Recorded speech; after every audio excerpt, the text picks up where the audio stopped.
20 साल मुझे हो गए रहते रहते यहाँ पर आए। यहाँ पर पकौड़िया समोसे वगैरह चाय वगैरह बेचते हैं और हमें बहुत अच्छा लगता है। कश्मीरी बहुत ही लोग अच्छे लोग हैं यहाँ पर और हमें कभी समस्या नहीं हुई, अच्छी तरीके से खाते हैं। हमें कश्मीरी कोई हड़ताल वगैरह हो जाती है तो घर में लाकर देते हैं कि भाई पैसे की कोई ज़रूरत नहीं है, चीनी चाहिए, कोई परेशानी है तो हमें बताओ, हम आपको देंगे।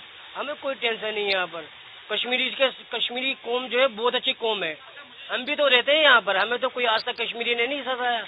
तो ऐसे हम कभी बर्दाश्त नहीं करेंगे कि बाहर लोग किसी को सताए, तो वो हमें भी बर्दाश्त नहीं है। मैं यहाँ बहुत अच्छी तरह से रह रहा हूँ। कश्मीर भाई भी हमारी मदद करते हैं, मगर जो इनके साथ हो रहा है, कश्मीरियों के साथ हो रहा है, ये नहीं होना चाहिए।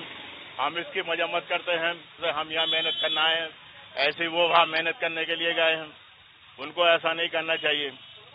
जो स्कूल में लड़के पढ़ते हैं उनको पढ़ने दो, वो कहाँ है? उनके माँ बाप गरीब हैं, एक एक पैसा जोड़ने के बाद उनको वहाँ पढ़ाने भेजते हैं यूनिवर्सिटी में। जो वहाँ काम करने गए हैं उनको काम करने दो। हमें यहाँ बहुत टाइम हो गया, हम 30-40 सालों से यहाँ हम काम कर रहे हैं।